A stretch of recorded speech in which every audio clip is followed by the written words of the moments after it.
주거 환경이 매우 열악하고 노후된 지역에는 재개발 사업을 하게 됩니다.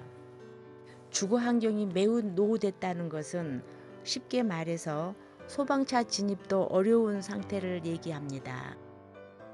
오늘은 재개발을 할 때 기본 계획을 세운다고 하는데, 기본 계획 내용은 과연 무엇이고 또 정비 구역 지정의 내용은 무엇인지를 알아보겠습니다. 안녕하세요. 비전봄 비전부동산입니다. 서울시의 주거정비지수제가 폐지되면서 재개발을 하기 위한 요건은 많이 완화됐습니다. 그 요건을 충족을 하면 이제 바야흐로 기본 계획이 세워지고요. 정비구역을 지정하게 됩니다. 먼저 노후도가 통과되고 재개발을 위한 타당성 검토가 끝나면 기본 계획에 들어가는데, 기본 계획 내용을 보겠습니다.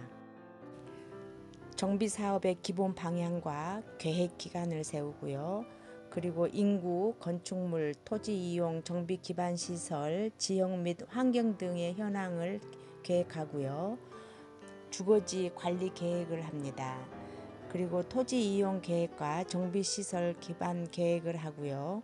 공동 이용 시설 설치 계획도 세우고 교통 계획도 세웁니다.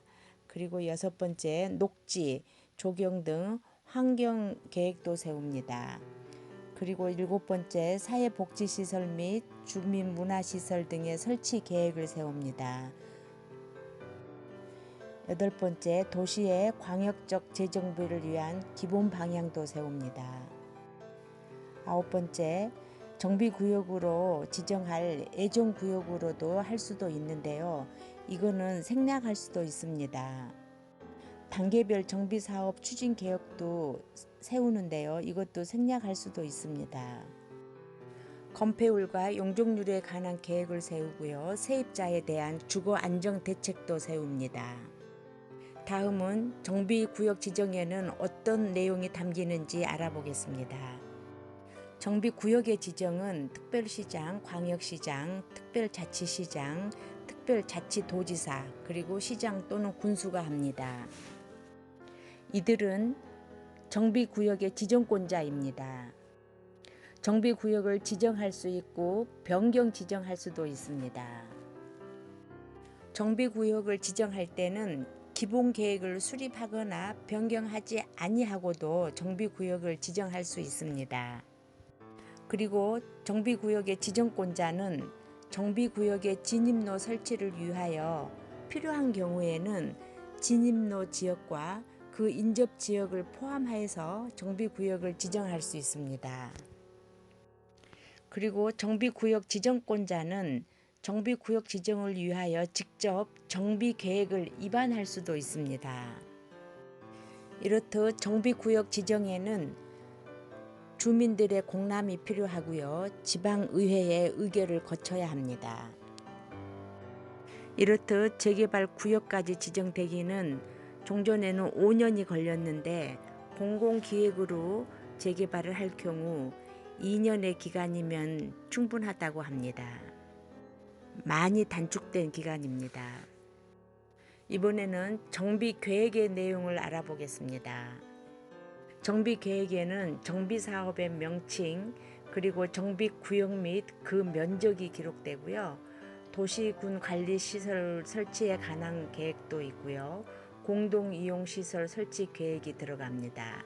그리고 건축물의 주용도, 건폐율, 용적률, 높이에 관한 계획도 들어갑니다. 그리고 환경보존 및 재난방지에 관한 계획, 정비구역 주변의 교육환경 보호에 관한 계획, 그리고 중요한 세입자 주거대책도 포함이 됩니다. 그리고 정비사업 시행 예정 시기도 정비계획 내용에 포함이 됩니다. 임대주택 공급에 관한 내용도 포함이 됩니다. 건축물의 용도에 관한 계획도 포함이 되는데요. 여기에서 주거, 상업, 업무 등 기능을 결합하는 내용을 포함합니다. 정비계획은 기본 계획에서 정하는 건폐율이나 용적률에 대한 건축물의 밀도 계획에도 불구하고 달리 위반할 수도 있습니다.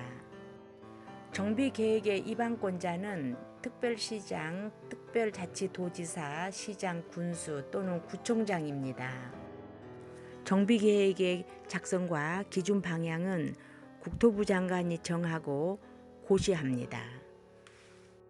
조합원들이 주축이 되어 살기 좋은 동네를 만들고자 재개발을 하는 기본 내용과 정비 계획 내용을 알아봤습니다.